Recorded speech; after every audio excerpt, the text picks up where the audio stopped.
এই মাটি আমার মা, এই মাটি আমার ছা, যা গড়লাম হাতে, প্রাণ দিস তাতে। দাদিমা, ও দাদিমা, কি করো গো? কিরে আমার সোনা দিদি ভাই, এত হড়বড় পড়ছিস কেন? ভূত দেখলি নাকি? আরে না, ভূত দেখব কেন? আমি তো তোমার ঘোড়া দেখতে এসেছি। দাদিমা, আজ আমাকে ওই লাল ঘোড়াটা দাও না গো। আমি ওটা নিয়ে নদীর পাড়ে খেলতে যাব। মহেশ কাকুর ছেলে কাল ওর প্লাস্টিকের গাড়ি দেখাচ্ছিল। আমি আজ তোমারে জাদুর ঘোড়া দেখাবো। খবরদার দিদি ভাই, ওটায় হাত দিও না। কেন দাদিমা? তুমি তো সব পুতুলই আমাকে দাও। এটা কেন দাও না? এটা কি সোনার তৈরি? সোনার চেয়েও দামি রে দিদি ভাই, এটা খেলার পুতুল নয়, এটা হলো গিয়ে বিপদের বন্ধু। বিপদের বন্ধু? মানে পুতুল আবার বন্ধু হয় নাকি? ও কি কোনো কথা বলতে পারে? ওর কি কোনো বিশেষ শক্তি আছে নাকি দাদিমা? এটা তুই সময় হলেই দেখতে পাবি। এই ঘোড়ার ভেতরে ঘুমিয়ে আছে এক বিশাল শক্তি।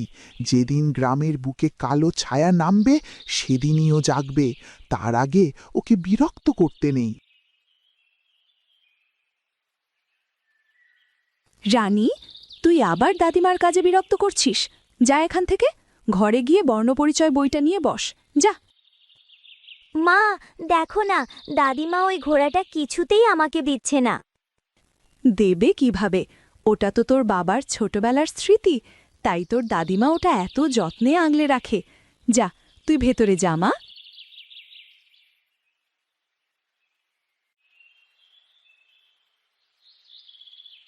মা, পুতুলগুলো কি রং করা শেষ হয়েছে?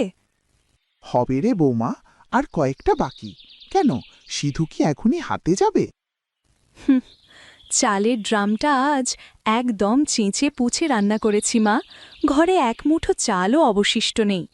আপনার ছেলে তো আজ সকাল সকাল মাঠে গেছে, কিন্তু খরায় পোড়া মাটিতে ফসল ফলবে কি করে? সিধু বলছিল মহেশ নাকি ওর সুদের টাকার জন্য চাপ দিচ্ছে। আজ যদি পুতুলগুলো হাটে বিক্রি না হয় মা, তবে কাল আমাদের না খেয়ে থাকতে হবে। ভাবিস না বৌমা, ওপরওয়ালা আছেন। আমার সিধুর হাতের কাজ আর আমার হাতের পুতুল দুটোই খাঁটি। এগুলো হাটে ঠিক বিক্রি হবে, ভালো দামও পাবে। কিন্তু মা, ওই লাল ঘোড়াটা, মহেশ তো ওটা অনেক দামে কিনতে চেয়েছিল। ওটা বেচে দিলেই তো আমরা। না বৌমা, প্রাণ চলে গেলেও ওই ঘোড়া আমি কক্ষনো ওই শয়তান মহেশের হাতে তুলে দেব না। ওটা আমাদের রক্ষা কবচ। পেটের খিদে সহ্য করা যায়, কিন্তু সুরক্ষা বেচে দেওয়া যায় না। কি ভাবছেন এই কার্টুনগুলো কিভাবে বানাই? কোনো চিন্তা নেই। আমাদের অফিস এফএস ক্রিয়েশনে হাতে কলমে শেখানো হচ্ছে 2D অ্যানিমেশন। অনলাইন কোর্সে আজই জয়েন করুন। সূর্য পশ্চিম আকাশে হেলে পড়েছে। গ্রামের আঁকাবাঁকা মিঠো পথ দিয়ে ধুলো উড়িয়ে হাঁটছে দুই বন্ধু, সিধু আর দেবেন। সিধুর মাথায় একটি বড় বাঁশের ঝুড়ি, যাতে সাজানো আছে বুড়িমার বানানো নানা রঙের মাটির পুতুল। সিধুর মুখে দুশ্চিন্তার কালো মেঘ। দেবেন রে, বেলা তো পড়ে এলো। হাটে পৌঁছতে পৌঁছতে যদি সন্ধ্যা হয়ে যায়, তবে কি আর একটাও পুতুল বেচতে পারব? ঘরে মা আর মিথিলা পথ চেয়ে তো বসে আছে। আরে ধুর বোকা, তুই এত ভাবিস কেন বলতো? মাসিমার হাতের জাদুতে গড়া পুতুল। হাটে ঝুড়ি নামাতে দেরি হবে, কিন্তু খালি হতে দেরি হবে না। তুই শুধু দড়াম করে দামটা চাইবি, বুঝলি?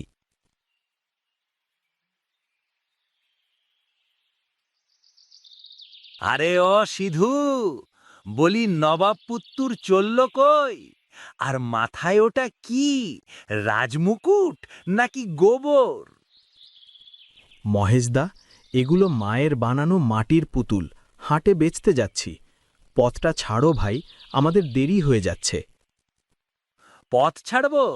আরে ওরে আমার লাট সাহেব, আমার সুদের টাকার খবর নেই, আর তুই চলেছিস মাটির দলা বেচতে? বলি তোর মায়ের ওই মাটির দলা দিয়ে কি আর সংসার চলবে, নাকি আমার পাওনা মিটবে? এসব ছেলে খেলা বাদ দিয়ে জমিটা আমার নামে লিখে দে, ঝামেলা মিটে যাক। দাদা, মাটির দলা বলো না। এগুলো মা অনেক কষ্ট করে বানিয়েছে। আজ এগুলো বেচলেই তোমার কিছু টাকা শোধ করে দেব। টাকা শোধ দিবি এই ঠুনকো মাটি দিয়ে? আরে গাধা, মাটির দাম আছে নাকি? এখন বৃষ্টি এলেই তো সব গলে কাদা হয়ে যাবে। একটা সত্যি কথা কি জানিস, তোর ভাগ্যটাও ওই মাটির মতোই, নোংরা কাদায় ভরা। মহেশদা, একটা কথা বলি, রাগ করো না। তোর আবার কি কথা? তুমি ঠিকই বলেছ, মাটি তো বৃষ্টিতে গলে যায়, কিন্তু কি জানো তো, এই মাটি পুড়েই তো ইট হয়, আর সেই ইট দিয়েই তোমার ওই পাকা দালানটা তৈরি। মাটি নোংরা কাদা হতে পারে, কিন্তু বেঈমান নয়। তবে কিছু মানুষের মাথাটা হলো পাকা বেলের মতো। মানে কি বলতে চাস তুই? আমার মাথা বেলের মতো? আরে না না, আমি বলছি বেল যেমন দেখতে শক্ত কিন্তু ভেতরে আঠা আর বিচি ছাড়ে কিছু থাকে না, তেমনি কিছু লোকের চকচকে জামাকাপড় থাকে কিন্তু ভেতরে মানুষের মন থাকে না, শুধু লোভ আর শয়তানি গিজগিজ করে। এখন তুমিই বলো, মাটির পুতুল ভালো নাকি জ্যান্ত বেল ভালো? দেবেন, তোর জীব আমি টেনে ছিঁড়ে ফেলবো। বড় বাড় বেড়েছিস তুই, তাই না? সিধুর সাগরে ধয়ে খুব বুলি ফুটছে, তাই না? দাঁড়া, তোর একটা ব্যবস্থা করছি। মহেশদা, ও ছেলে মানুষ, ওর কথায় কান দিও না। আমরা যাই, হাটের সময় চলে যাচ্ছে।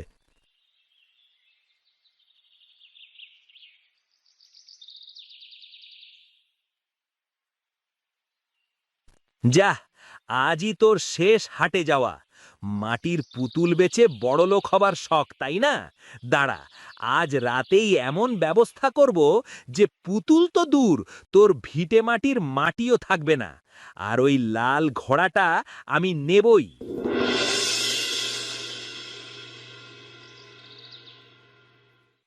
শুনেছি সিধু নাকি হাটে বেশ চড়া দামে পুতুল বেচেছে কর্তা, অথচ আপনার পাওনা টাকার কথা বললেই বেটা বলে ঘরে চাল নেই। আসলে আপনাকেও গ্রাহ্যই করে না। তলে তলে টাকা জমিয়ে ও নিজেই তো জমিদার হতে চলেছে। বটে রে, এত বড় আস্পর্ধা! সিধু, এদিকে আয়। হুজুর, আমায় ডেকেছিলেন? ডেকেছিলাম মানে? তুই কি আমাকে দুর্বল লোক মনে করিস? বছরের পর বছর সুদ বাকি, আসল বাকি, আর তুই দিব্যি মাটির পুতুল বেচে ফুর্তি করছিস? বলিও জমিদার, আমার টাকা কি গাছে ধরে? বিশ্বাস করুন কর্তা, মহেশদা মিথ্যে বলছে। হাটে আজ যা বিক্রি হয়েছে তা দিয়ে দুবেলার চালও জুটবে না।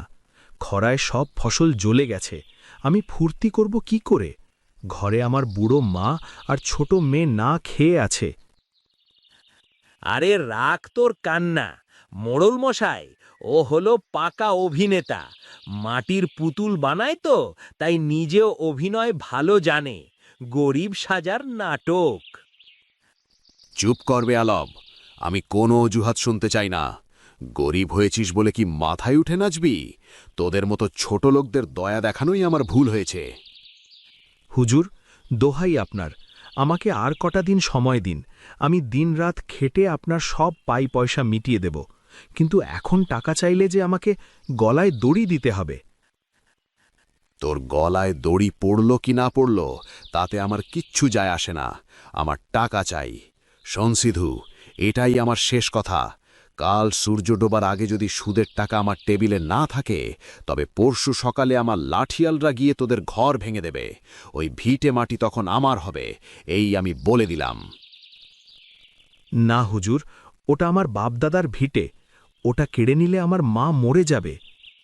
তবে আর কি, কাল টাকা নিয়ে আয়, না হলে তোর বউ বাচ্চা আর বুড়িমাকে নিয়ে রাস্তায় গিয়ে থাকিস। যা এখন, ভাগ এখান থেকে। মহেশ শয়তানি হাসি নিয়ে সিধুর দিকে তাকায়। সিধু অপমান আর হতাশায় মাথা নিচু করে টলটলে বেরিয়ে যায়। ঘরের এক কোণে টিমটিম করে একটা কুপি জ্বলছে। সেই আধো আলোয় মেঝেতে মাথায় হাত দিয়ে বসে আছে সিধু। তার সামনে রাতের খাবার ঢাকা দেওয়া, কিন্তু কেউ খায়নি। মিথিলা পাশে বসে। বাইরে ঝিঝি পোকার ডাক পরিবেশটাকে আরও থমথমে করে তুলেছে। ওগো, তুমি এমন করে ভেঙে পড়লে আমরা দাঁড়াবো কোথায় বলো? মোড়ল মশাই কি বললেন? আর কি বলবে মিথিলা, আমি তো মানুষ নই, আমি হলাম ওদের জুতোর তলা। মোড়ল সাফ জানিয়ে দিয়েছে, কাল বিকেলের মধ্যে টাকা না দিলে আমাদের ঘর থেকে ঘাড় ধাক্কা দিয়ে বের করে দেবে, তার লোক দিয়ে আমার বাপদাদার এই ভিটে গুড়িয়ে দেবে। ওগো, এসব তুমি কি বলছো? রানীকে নিয়ে আমরা কোথায় যাব? এই ভরা সংসারে আমাদের তো আর কেউ নেই। উপায় একটা আছে মিথিলা, কিন্তু কাজটা করতে আমার বুক ফেটে যাচ্ছে। কি উপায় গো? মহেশ, ওই শয়তানটা মায়ের ওই লাল ঘোড়াটা কিনতে চেয়েছিল। ও বলেছিল ঘোড়াটা দিলে সে আমাদের সব ঋণ শোধ করে দেবে, এমনকি মোড়লের সুদও মিটিয়ে দেবে। কিন্তু মা তো ওই ঘোড়াটা প্রাণের চেয়ে বেশি আগলে রাখেন। মা বলেন ওটা নাকি বিপদের বন্ধু। মা কি রাজি হবেন? মা কখনোই রাজি হবে না। মা জানে না যে আমরা কতটা বিপদে আছি। কিন্তু মিথিলা, ভিটে মাটি বাঁচাতে হলে আমাকে নিষ্ঠুর হতে হবে। মায়ের মন ভাঙলে জোড়া লাগবে, কিন্তু ছাদ ভেঙে গেলে আমাদের রানীকে নিয়ে রাস্তায় নামতে হবে। তার মানে তুমি... হ্যাঁ, কাল ভোরে মা ওঠার আগেই আমি ঘোড়াটা নিয়ে মহেশের কাছে যাব। এছাড়া আমার আর কোনো পথ নেই। আমাকে ক্ষমা করো। আমার সিধু আজ বড্ড অসহায়। মাটির ঘোড়া বড় না আমার ছেলের চোখের জল বড়। হে সৃষ্টিকর্তা, তুমি ছাড়া যে আমাদের আর কেউ নেই, তুমি ওদের রক্ষা করো। সকালের মিষ্টি রোদ উঠোনে পড়েছে। সিধু আর মিথিলা কেউ বাড়িতে নেই। বারান্দার সেই পিঁড়ির ওপর রাখা আছে লাল মাটির ঘোড়াটি। রানী উঠোনে একা একা খেলছে। প্রধান ফটক দিয়ে চোরের মতো পা টিপে টিপে ঢোকে মহেশ। তার পকেটে টাকার তোড়া। সে এদিক ওদিক তাকিয়ে দেখে কেউ নেই, শুধু রানী খেলছে। সিধু তো বাড়িতে নেই মনে হচ্ছে। এই সুযোগ, বুড়ি তো চোখে কম দেখে। আগে ঘোড়াটা হাতাই, তারপর টাকাটা বুড়ির মুখে ছুঁড়ে মারব। ও খুকুমণি, রানীমা, দেখ তো কাকা তোর জন্য কি এনেছে। ও মা, এত বড় চকলেট! মহেশ কাকা, এটা আমার জন্য? হ্যাঁ রে মা, শুধুই তোর জন্য। নে ধর। আচ্ছা মা, ওই যে বারান্দায় লাল ঘোড়াটা আছে না, ওটা কাকাকে একটু দে তো, আমার ঘরে সাজিয়ে রাখবো। বিনিময়ে তোকে আমি আরো অনেক চকলেট দেব। কিন্তু দাদিমা যে বকবে। দাদিমা বলেছে ওটা ধরা বারণ। আরে দাদিমা কিচ্ছু জানবে না, তুই দে তো আমাকে।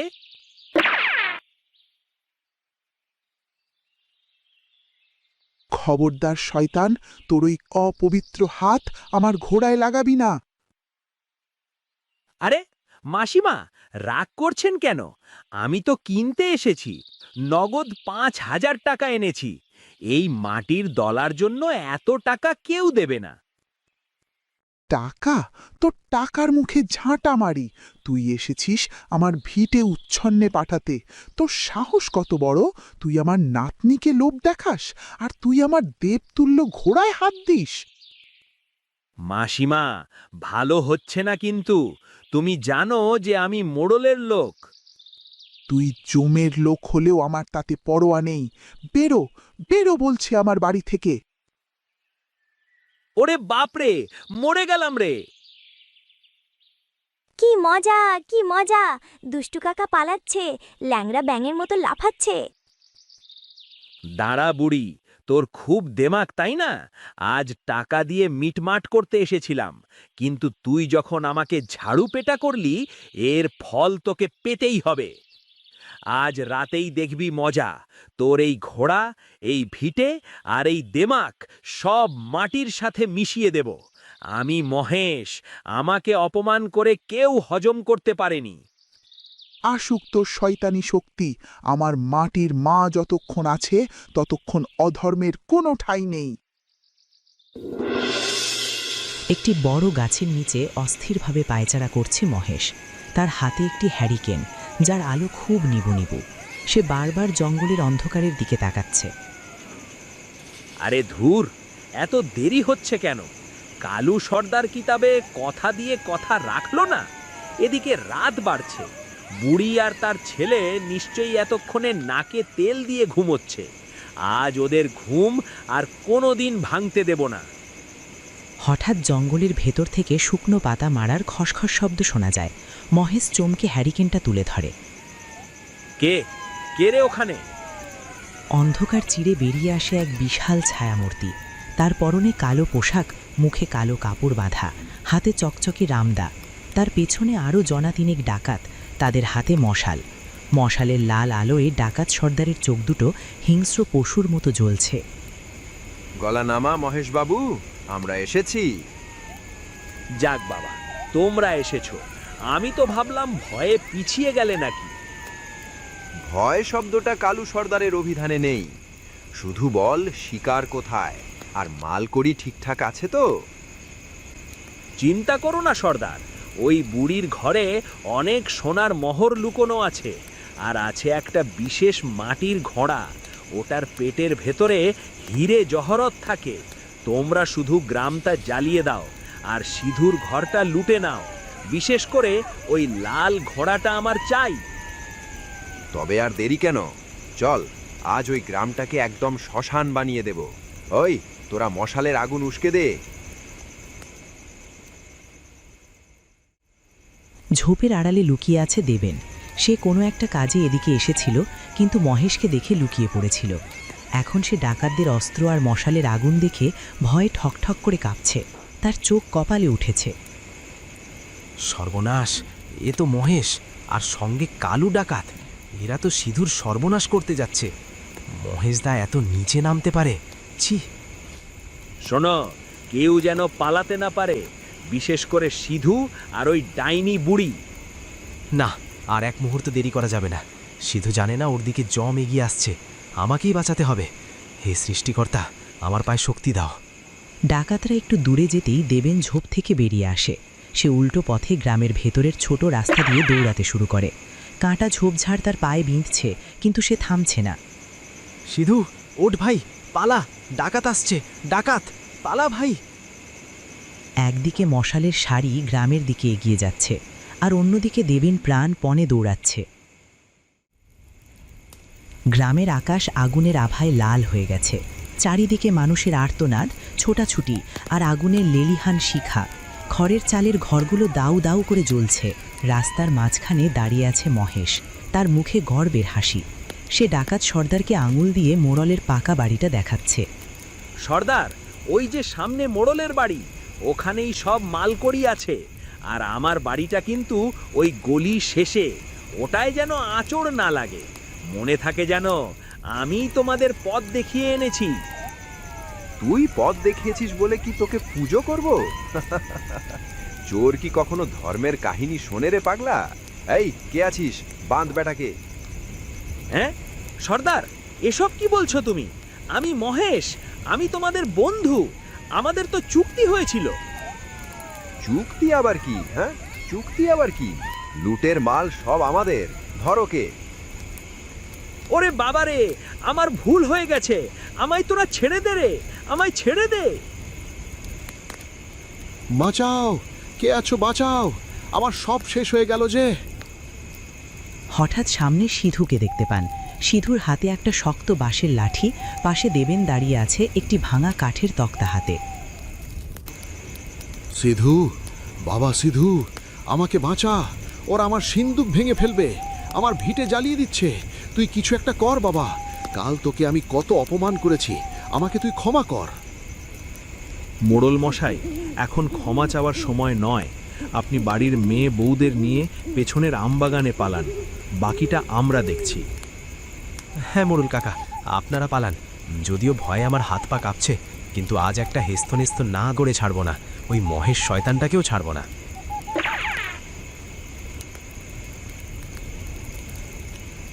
খবরদার, আর এক পা এগোবি না। এটা আমাদের গ্রাম, আর আমাদের গ্রাম আমাদের কাছে মায়ের মতো। সিধু সাহসের সাথে লাঠি ঘুরিয়ে ডাকাতদের উপর ঝাঁপিয়ে পড়ে।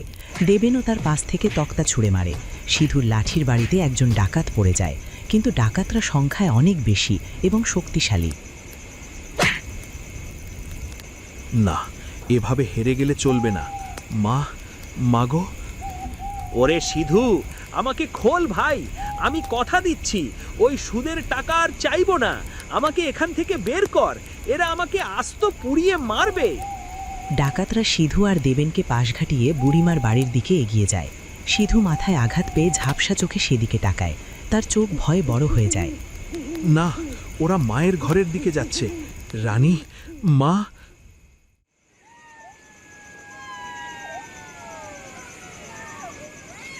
ঘরের এক কোণে একটি চৌকির নিচে মিথিলা তার মেয়ে রানীকে বুকে জড়িয়ে ধরে থরথর করে কাঁপছে। রানীর মুখে হাত দিয়ে সে কান্না আটকানোর চেষ্টা করছে, কিন্তু বুড়িমা ঘরের মাঝখানে স্থির হয়ে দাঁড়িয়ে আছেন। তার দৃষ্টি স্থির সেই মাটির ঘোড়াটির দিকে, যা এখন একটি ছোট কাঠের টুলের ওপর রাখা। মা, দোহাই আপনার, সরে আসুন, আমাদের সঙ্গে এখানে লোকান। ওরা এক্ষুনি দরজা ভেঙে ফেলবে। ওরা কাউকে বাঁচিয়ে রাখবে না মা। দাদিমা, আমার খুব ভয় করছে। বাবা কোথায়? বাবা কেন আসছে না? ভয় পাস না দিদি ভাই, তোর বাবা বাইরে লড়াই করছে, আর ঘরের লড়াই আমাকেই লড়তে হবে। আজ লুকোনোর দিন নয় বৌমা, আজ জেগে ওঠার দিন। দরজা ভেঙে ফেল, আর ওই বুড়িকে টেনে বের কর, তাড়াতাড়ি কর। বোকার দল, ওরা ভাবে আগুন দিয়ে সব পোড়ানো যায়, কিন্তু ওরা জানে না মাটি আগুনে পুড়লে আরও শক্ত হয়। অনেক বছর তোকে ঘুম পাড়িয়ে রেখেছি, তোকে বলেছিলাম বিপদের বন্ধু হতে। আজ আমার ভিটে, আমার গ্রাম, আমার নাতনি সব বিপদে। আজ যদি তুই না জাগিস তবে এই মাটির বদনাম হবে। মা, আপনি কার সাথে কথা বলছেন? জলদি আসুন, দরজা ভেঙে গেল বলে। মাটির ঋণ শোধ করার সময় এসেছে, জেগে ওঠ, জেগে ওঠ। বুড়িমা ঘোড়াটিকে দুই হাতে উঁচিয়ে ধরেন। তার চোখ হঠাৎ জ্বলে ওঠে। তিনি এক প্রাচীন ভুতুরে মন্ত্রে মন্ত্রপাঠ শুরু করেন। ওরে মাটি, ওরে ছাই, প্রাণের মন্ত্র তোকে দি ঠাঁই। আগুনের তাপে, শত্রুর চাপে, জেগে ওঠ তুই বজ্রের দাপে। পাথর হ, পাহাড় হ, দুষ্টের কাল হয়ে আজ তুই খাড়া হ। মন্ত্র পাঠ করার সাথে সাথে ঘরের বাতাস ভারী হয়ে ওঠে। মাটির ঘোড়াটি হঠাৎ বুড়িমার হাতের মধ্যে থরথর করে কাঁপতে শুরু করে। ঘোড়ার মাটির শরীরে ফাটল ধরে, আর সেই ফাটল দিয়ে লাল আগুনের মতো আলো ঠিকরে বের হতে থাকে। মা, দেখো, ঘোড়াটা নড়ছে, ঘোড়াটা জ্বলছে। যা, বেরিয়ে যা, তোর শক্তি দেখা এই পৃথিবীকে। দরজাটা ধরাস করে ভেঙে পড়ে। এক ডাকাত রামদা হাতে ঘরে ঢুকতে উদ্যত হয়। ঠিক সেই মুহূর্তে বুড়িমা জ্বলন্ত ঘোড়াটিকে দরজার দিকে ছুঁড়ে দেন।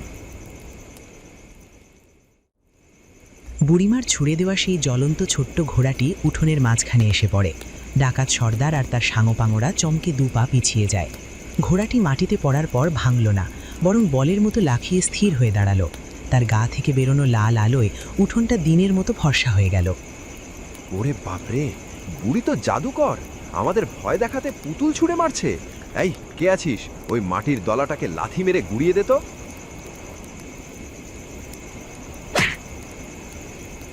ওরে বাবা রে, আমার পাটা বুঝি ভেঙে গেল রে। কি হলো?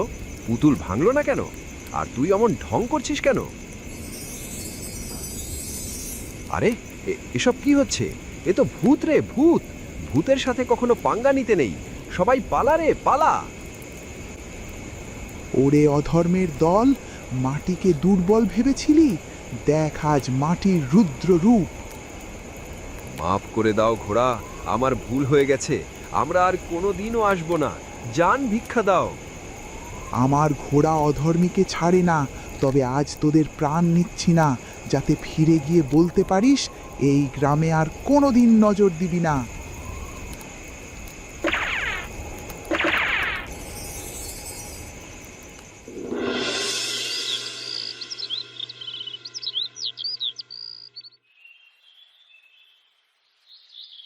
মাসিমা, আমাকে মাফ করে দিন।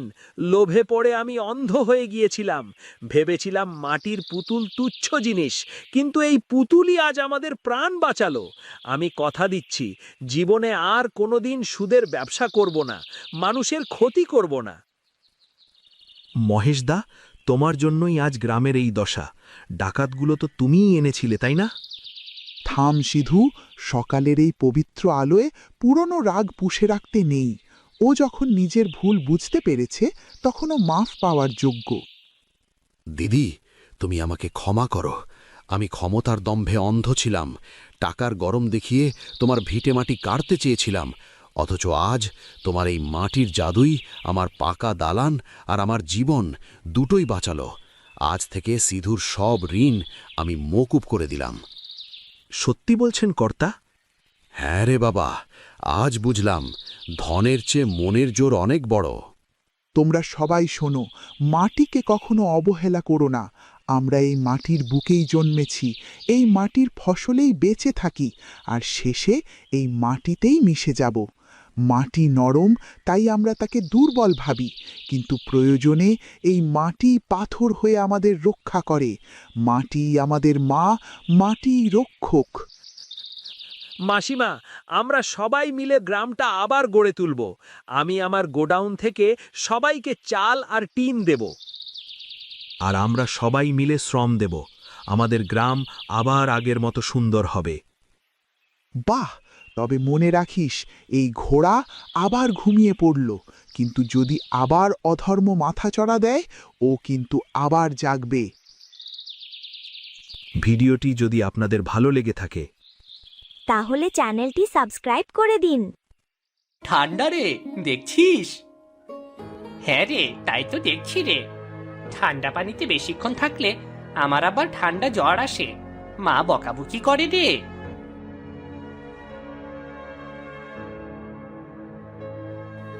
ওরে ওরে রমেশ, বিনোদ, তোরা খেলা থামিয়ে এই দিকে আয়। দেখ তোদের জন্যে কি বানিয়েছি।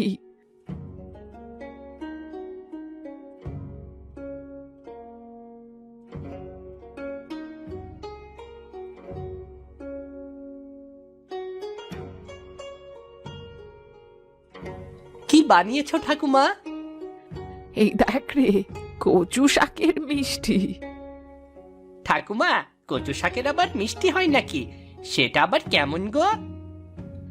আগে খেয়ে দেখ, তারপর বল এটা খেতে কেমন।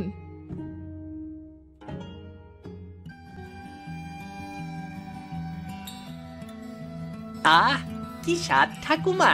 এত স্বাদের কচু আমি তো কোনোদিন খাইনি। মা তো কচু শাক রান্না করলে আমার গলা চুলকায়। এমন কচু শাকের মিষ্টি রান্না করলে আমি তো রোজ খেতে পারি। আচ্ছা রে, আচ্ছা, ঠিক আছে। তুই এসে যখন ইচ্ছে খেয়ে যাস। আমাকে এসে বললে আমি তোকে বানিয়ে দেব। রমেশ, আমার ঠাকুমার হাতের কচু শাকের মিষ্টি সত্যিই অসাধারণ রে। আমি এর আগেও খেয়েছি, তোকে দেওয়া হয়নি। তোর যখন ভালো লেগেছে, এরপর থেকে তোকে গিয়ে দিয়ে আসবো, চিন্তা করিস না।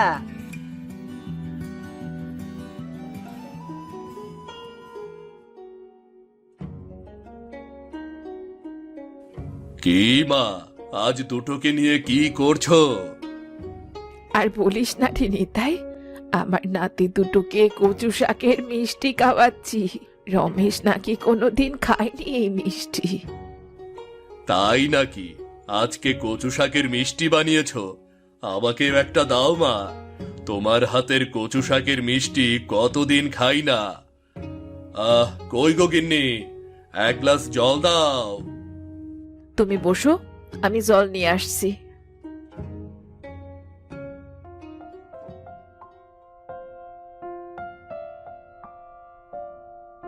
দেখেছো, দুটোতে আবারও খেলতে ছুটলো। সারাদিন খেলা ছাড়া এদের কোনো কাজও নেই। একজন আরেকজনকে ছাড়া যেন থাকতেই পারে না। হ্যাঁ, জন্ম থেকে একসাথে বড় হয়েছে দুটো। পাশাপাশি থাকি আমরা দুই পরিবার। ওদের বন্ধুত্বটা দেখলে সত্যি মনটা ভরে যায়। এ বন্ধুত্ব যেন চিরকাল থাকে।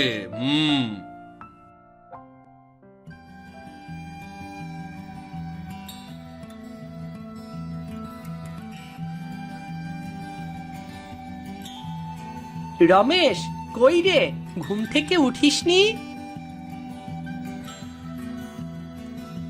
কিরে বিনোদ, সকাল সকাল বন্ধুকে ডাকতে চলে এসেছিস?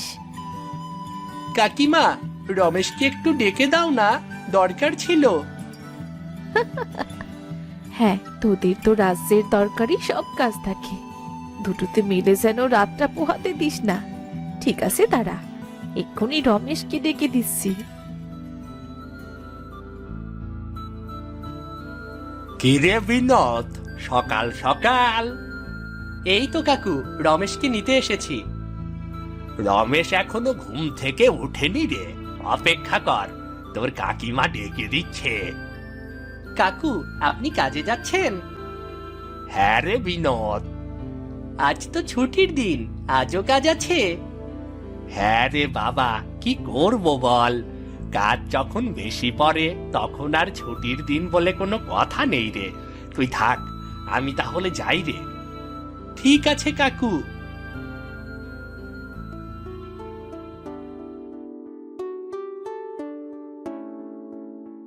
কিরে বিনোদ, সকাল সকাল কি ব্যাপার রে? আরে শুনিসনি, গায়ে মেলা হবে রে, মাইকে বলেছে বুঝলি। আমি সেই খবর শুনেই তো তোকে ডাকতে ছুটে এলাম রে। চল চল, আজ মেলায় যাব।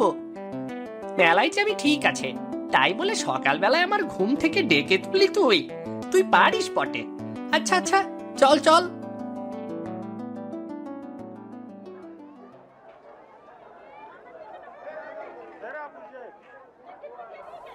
ওই দেহ দুই মানিক সাত, যখনই দেখবা দুইজনই এক লগে। হরে, দুইজনে আবার লেখাপড়াতেও ভালা, অগর বন্ধুত্ব দেখতেই ভালা লাগে, কারও কোনো ক্ষতি করে না, সারাদিন শুধু খেলে এক লগে।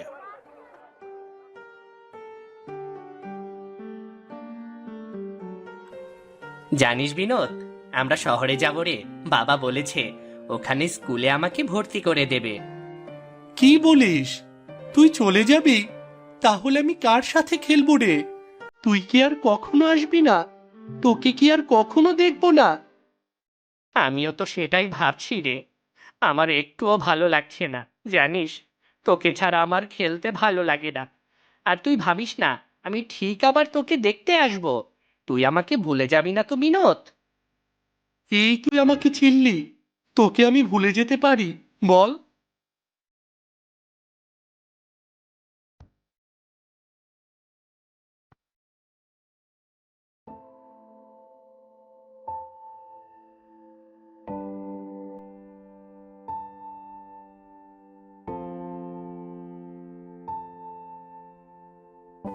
কই গো, তাড়াতাড়ি করো, তাড়াতাড়ি করো তোমরা, গাড়ি চলে আসবে এখনই, ওদিকে আবার ট্রেন ধরতে হবে তো। বিনোদ, এটা তোর কাছেই রাখ, শহরে গিয়ে আমি তো আর ঘুড়ি উড়াতে পারবো না। তার চেয়ে বরং তুই এই লাটাইটা রাখ, আর ঘুড়িটাও রাখ, ঘুড়ি উড়াবি আর আমার কথা ভাববি।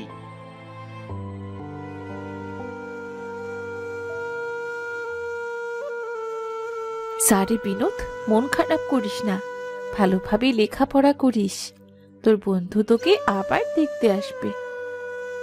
বৌদি, আবার গ্রামে এলে আমাদের দেখতে আসবেন কেমন? তা তো অবশ্যই, আপনারাও ভালো থাকবেন বৌদি।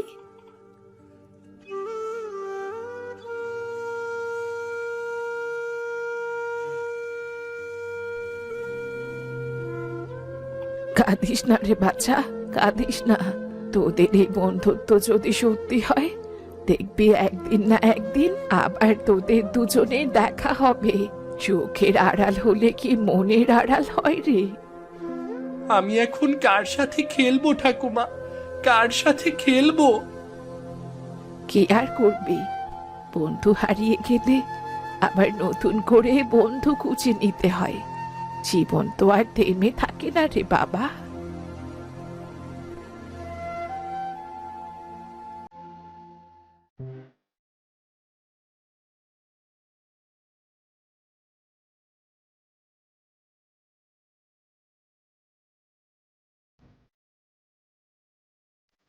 মা, কি হয়েছে বাবার? তোর বাবা আর নেই রে বিনোদ। বাবার কি হয়েছে ঠাকুমা, কি হয়েছে বাবার? বিনোদ রে, তোর বাবা মার থেকে এসে শরীর খারাপ লাগছে বললো। আমি কাছে এসে জিজ্ঞেস করলাম, কেন বাবা, তোর শরীর খারাপ লাগছে কেন? তোর বাবা বলল জানি না মা, আর তারপর হঠাৎ মাটিতে লুটিয়ে পড়লো। আমি আমি কিছুই বুঝতে পারলাম না রে। এখন আমরা কি নিয়ে থাকবো? আমাদের এখন কে দেখে রাখবে? বাবা, তুমি আমাদের ছেড়ে এভাবে চলে যেতে পারো না। কথা বলো বাবা, কথা বলো, কথা বলো। আহারে, পোলাটা এখনো ছোট, এগোর সংসার এখন কেমনে চলবো?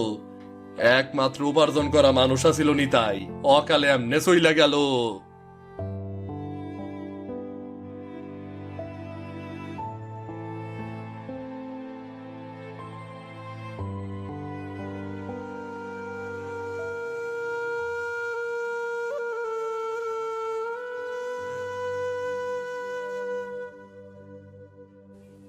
মা, আমি আর পড়াশোনা করব না।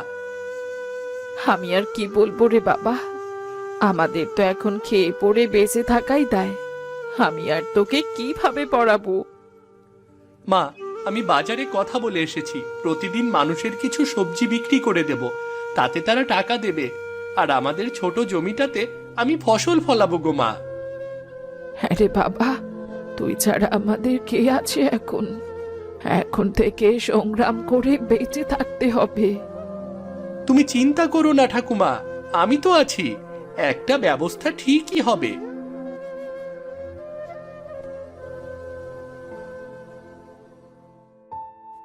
কই গো মালতী, বিনোদ তো বড় হয়েছে, এখন তো ওকে বিয়ে দিতে হবে নাকি? হ্যাঁ মা, আপনি ঠিকই বলেছেন। তাহলে মেয়ের খোঁজ করি, কি বলো তুমি? হ্যাঁ তাই ভালো মা, দেরি করে আর লাভ কি?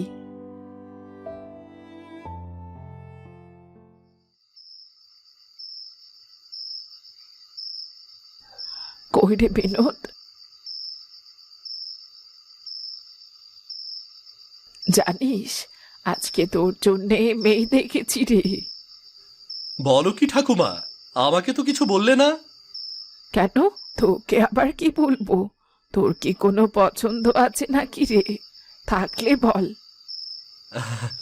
না ঠাকুমা, আমার আবার কিসের পছন্দ? তোমরা যাকে ঠিক করবে আমার তাকেই পছন্দ গো। তাহলে তাহলে আর দেরি কেন রে বাছা, সানাই বাজুক।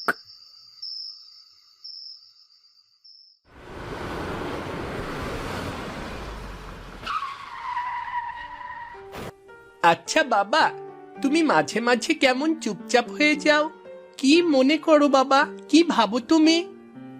হ্যাঁ রে বাবা, ভাবি জীবনের ফেলে আসা দিনের কথা। সেই কথাগুলোই ভাবি রে, আমার ছোটবেলার বন্ধু বিনোদের কথা ভাবি। এই বিনোদের কথা আমি বিয়ের পর থেকেই তোমার মুখে শুনছি, কই আজও তো দেখতে পেলাম না। হে মিথিলা, তোমার সাথে আমি বিনোদের গল্প অনেক করেছি, কিন্তু ওকে দেখতে আজও তোমাকে নিয়ে যাওয়া হয়নি। আসলে কাজের চাপে সময় কখন বয়ে গেছে বুঝতেই পারিনি। তবে এবার বিনোদকে দেখাবো তোমাদের, গ্রামে নিয়ে যাব তোমাদেরকে। আমরা গ্রামে যাব বাবা? সেই গ্রাম কেমন? আমার ছোটবেলার সেই স্মৃতির গ্রাম খুব সুন্দর রে অর্ণব, তুই দেখলে আর শহরে আসতেই চাইবি না। আমরা তাহলে কবে যাব বাবা? খুব তাড়াতাড়ি যাব, বুঝলি, খুবই তাড়াতাড়ি।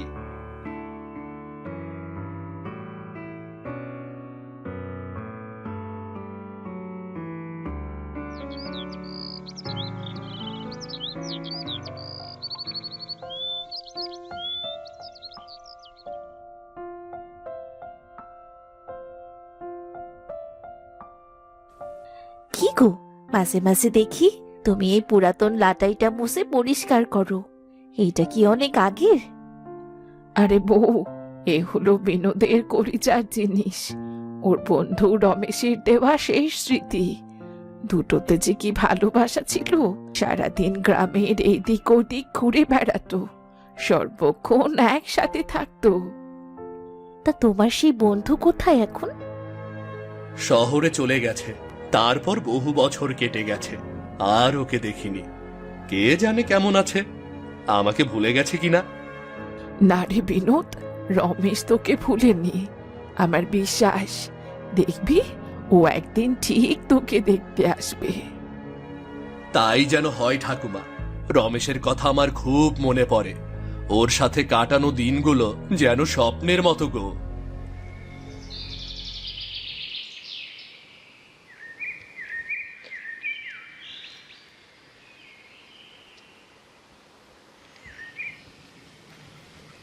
কাকিমা, ঠাকুমা, দেখো আমি এসেছি। কে তুমি বাবা? আমাকে চিনতে পারছো না ঠাকুমা? আমি তোমাদের রমেশ গো, রমেশ। কি রমেশ? এতদিন পর তুই এলি বাবা? আমাদের কথা এতদিনে মনে পড়লো তোর? রমেশ বাবা, তোকে তো চিনতেই পারছি না, কত বড় হয়ে গেছিস। শুধু বড় হইনি গো কাকিমা, বাবাও হয়ে গেছি। এই দেখো, আমার ছেলে অর্ণব আর তোমাদের বৌমা মিথিলা। আর ঠাকুমা, তোমাদের কথা মনে পড়বে কি? আমি তো তোমাদের কথা ভুলতেই পারিনি কখনো। আপনাদের কথা আমি অনেক শুনেছি, সব সময় মনে হতো কবে দেখা হবে। হ্যাঁ গো মা, বিনোদ আর রমেশ ওরা ছোটবেলাকার বন্ধু। শুধু বন্ধু বললে ভুল হবে, দু ভাই। হ্যাঁ, তা আমি জানি।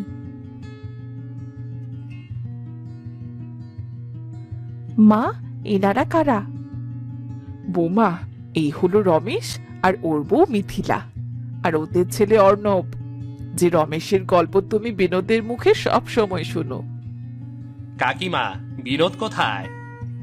কাজে গেছে রে বাবা, তুমি বসো, ও এক্ষুনি চলে আসবে।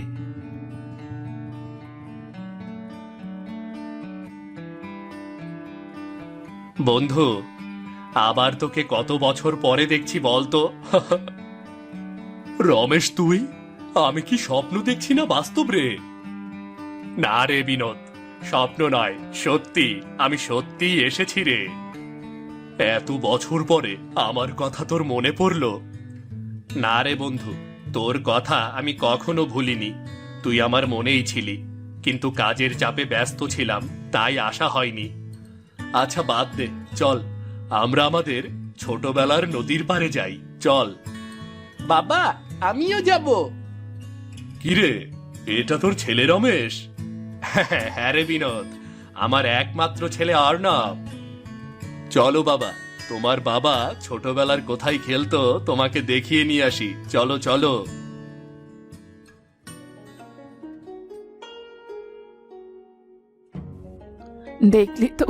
দেখলি তো আশালতা, বলেছিলাম না, দুটোতে যখন এক হয় তখন যেন পুরো পৃথিবী ভুলে যায়। হ্যাঁ, তাই তো দেখছি। বৌমা, যাও, মিথিলাকে ঘরে নিয়ে যাও। আসুন বৌদি, ঘরে আসুন।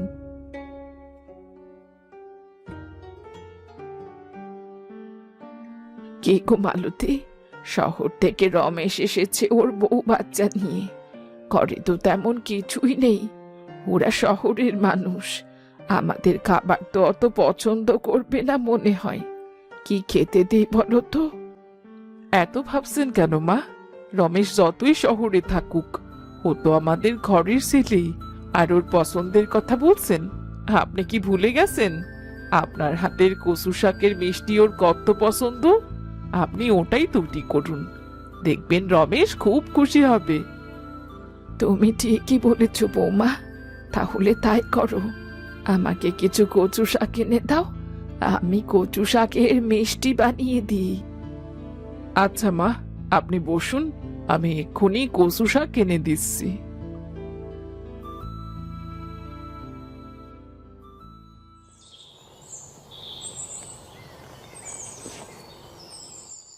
এই সেই নদী অর্ণব। দেখো বাবা, এখানে আমি আর তোমার কাকু ছোটবেলায় কত খেলা করেছি, মাছ ধরেছি। বাবা, তোমরা কি অনেক মাছ ধরতে? না রে বাবা, আমরা মাছ বেশি ধরতে পারতাম না, কিন্তু যা দুই একটা পেতাম ওতেই অনেক খুশি হতাম রে। কাকু, তোমাদের গ্রাম আমার খুব পছন্দ হয়েছে। আজকে তো রাত হয়ে গেল বাবা, কাল তোমাকে ঘুরে দেখাবো, কেমন? কত স্মৃতি, কত আনন্দ আছে এখানে। আচ্ছা বিনোদ, নিতাই কাকুকে তো দেখলাম না। বাবা অনেক আগে মারা গেছে রে রমেশ। তুই চলে যাওয়ার পরে আমার সব সময় খুব খারাপ লাগতো, একা একা লাগতো। স্কুলে যেতাম, কারো সাথে খেলা করতাম না। কিছুদিন পরে বাবা একদিন মাঠে এসে হঠাৎ অসুস্থ হয়ে মারা যায়। তারপর থেকে লেখাপড়া বন্ধ হয়ে যায় আমার। সংসারের দায়িত্ব নিয়ে টুকটাক কাজ করতে থাকি। তারপর বিধাতার কৃপায় এই তো এখন আছি মোটামুটি ভালো। তোর তো তাহলে জীবনটা অনেক কষ্টে গেছে রে বিনোদ। কাকু বেঁচে থাকলে আমি এসেছি দেখলে খুব খুশি হতো রে। আচ্ছা বাদ দে, তোর কি অবস্থা বল, শহরে কি করিস? আমি একটা ভালো চাকরি করি, এই তো ভালোই আছি রে। যাক, তুই ভালো আছিস শুনে খুব ভালো লাগলো। আচ্ছা চল, বাকি কথা পরে হবে, আগে বাড়িতে যাই, ঠাকুমা আবার ডাকাডাকি করবে। হ্যাঁ হ্যাঁ, তাই চল।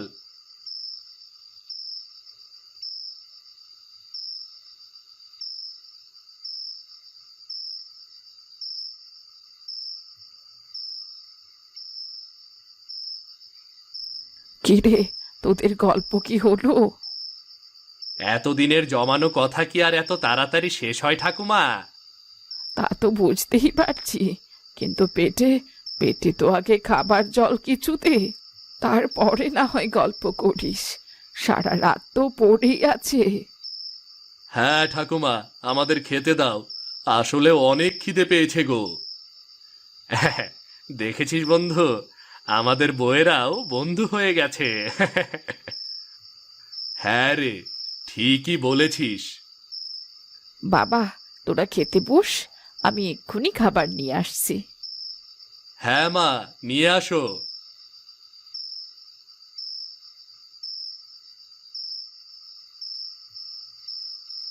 এ কি ঠাকুমা, তোমার হাতের সেই কচু শাকের মিষ্টি? হ্যাঁ রে রমেশ, তোরা এখনো মনে আছে? মনে থাকবে না মানে? তোমার হাতের এই মিষ্টি কি কখনো ভুলে যাওয়া যায়? তোরা বাবা শহরের মানুষ, কি খেতে পছন্দ করবি বুঝতেই পারছিলাম না, তাই তোর কাকিমা বলল কচু শাকের মিষ্টি বানিয়ে দিতে। খুব ভালো করেছো ঠাকুমা। আমি মনে মনে ভাবছিলাম যে এখানে এসে তোমাকে বলবো কচু শাকের মিষ্টি খাওয়ানোর কথা। যাক, না বলতেই তুমি বুঝে গেছো। এখন নেই দেখি। হ্যাঁ ঠাকুমা, খাচ্ছি। কই গো মিথিলা, এই দেখো, তুমি কি জীবনে কখনো কচু শাকের মিষ্টি খেয়েছো নাকি? দেখো দেখো। কচু শাকের মিষ্টি? সেটা আবার কি? আমি তো এই নাম প্রথম শুনলাম। আমি জানতাম তুমি কোনো দিন খাওনি। কই দেখি কেমন খেতে।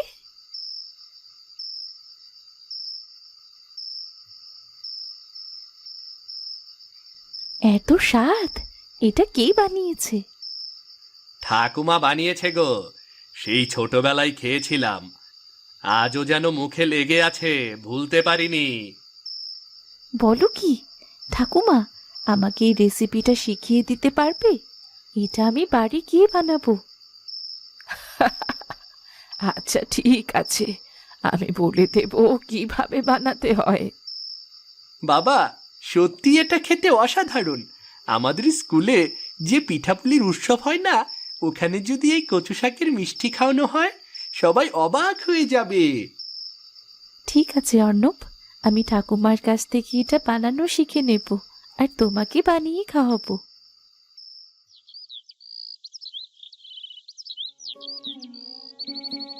বাবা, আমি এখন গ্রামটা ঘুরে দেখব। হ্যাঁ চলো, তোমাকে আমার ছেলেবেলার সব স্মৃতির জায়গা ঘুরে দেখাই, চলো। হ্যাঁ বাবা, চলো, দেখবে তোমার বাবার আমি কোথায় কোথায় ঘুরেছি, চলো চলো। বিনোদ রে, রাতটা পোহালো মাত্র, এখনই বেরিয়ে পড়ছিস? তোরা তো আবার সেই ছোটবেলায় চলে গেছিস মনে হচ্ছে। ছোটবেলায় যেমন দুজন দুজনকে ছাড়া এক মুহূর্তও থাকতে পারতিস না, আর সকাল না হতেই বেরিয়ে পড়তি দুটিতে। ঠাকুমা, তুমি আবার সেই কথা বলছো? একদিন তো বিনোদ আমাকে অনেক সকালে ঘুম থেকে উঠিয়ে মেলায় নিয়ে গিয়েছিল গো। সত্যি রে রমেশ, আমরা কত পাগলামি না করেছি রে। হ্যাঁ রে বন্ধু, ছোটবেলার সেই স্মৃতি মনে পড়লে এখনো চোখের সামনে ভাসে। মনে হয় এই তো সেদিনের কথা। এমনই তো হয় রে বাচ্চারা, জীবন বদলায় আর সময়ও বদলায়, কিন্তু স্মৃতি স্মৃতি সব সময় তাজা থাকে। তোমার গ্রাম আমিও দেখব, আমাকেও সাথে নিয়ে যাও। ঠিক আছে, চলো। আসলে তো আবার বাদ থাকবে কেন, তুমিও চলো, সবাই একসাথে যাই, চলো।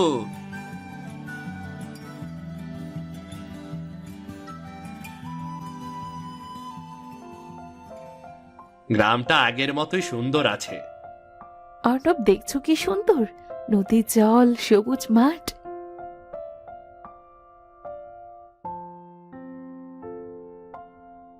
মা, বাবা, আমি মাছ ধরতে চাই। চলো চলো, আমি তোমাকে দেখাই কিভাবে মাছ ধরতে হয়।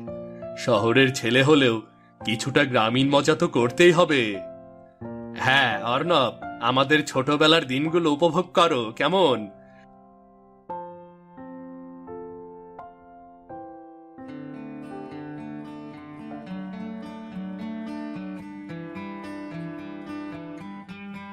বাবা, আমি মাছ ধরেছি, আমি মাছ ধরেছি। দেখেছো রমেশ, গ্রামের জীবন শুধু বড়দের জন্য নয়, ছোটদেরও খুব আনন্দ দেয়। দেখো, ছোটবেলার বন্ধুত্ব শুধু আমার জন্য নয়, এখন আমার পরিবারও এই আনন্দ উপভোগ করছে গো। রমেশ, দেখ, বন্ধুত্ব নতুন প্রজন্মের সঙ্গে মিশে নতুন স্পন্দন পাচ্ছে রে।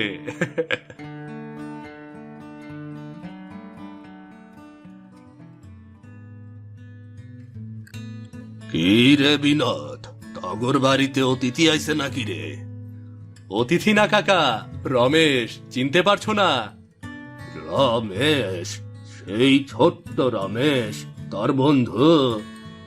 হ্যাঁ গো কাকা, সেই ছোট্ট রমেশ। আর সেই ছোটটি নেই গো, বড় হয়ে গেছে, দেখো ওর ছেলে। বাহ, সময় কত দ্রুত চলে যায়। এই তো সেদিনের কথা, তুই আর রমেশ দুজনে মিলে সারাদিন গ্রামে ঘোরাফেরা করতি, খেলা করতি। আর এখন সেই রমেশ সংসারী হয়েছে, ছেলেও আছে, তুইও বিয়ে করেছিস, কিন্তু সেই বন্ধুত্ব এখনো আছে।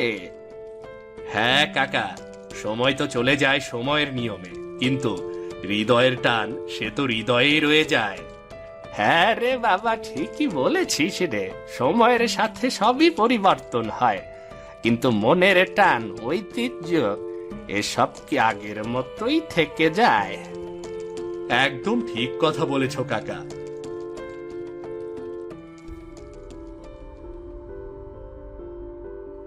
তোমাদের বন্ধুত্ব দেখি পুরো গ্রামই জানে।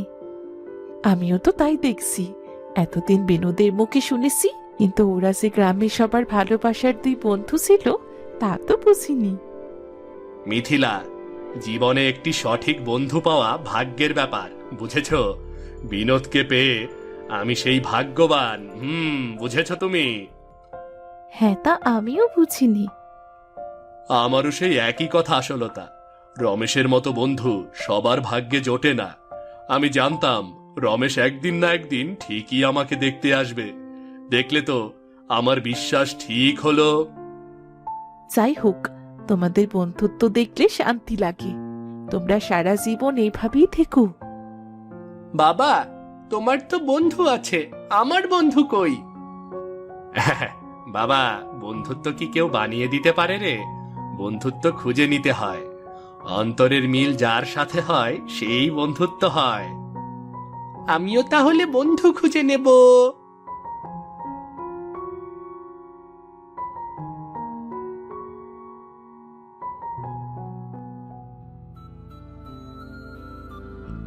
কই রে, তোদের ঘোরাঘুরি হলো? ঠাকুমা, এখনকার মতন হলো আর কি। যা বাবা, হাত মুখ ধুয়ে নে সবাই, এবার খাবার খাবি আয়। বাবা, আমি আবার সেই কচু পাতার মিষ্টি খাবো। তোর কচু পাতার মিষ্টি আমি রেখেছি। রমেশ, তোর ছেলেটি একদম তোর মতনই হয়েছে রে। ঠাকুমা, তোমার কচু পাতার মিষ্টি যে একবার খাবে সে তো বারবার চাইবে গো। আমার নেতাই থাকলে নিশ্চয়ই খুব খুশি হতো, কিন্তু স্মৃতি কখনো হারায় না। তোদের এই বন্ধুত্ব দেখে নিশ্চয়ই তোর বাবা আশীর্বাদ করছে।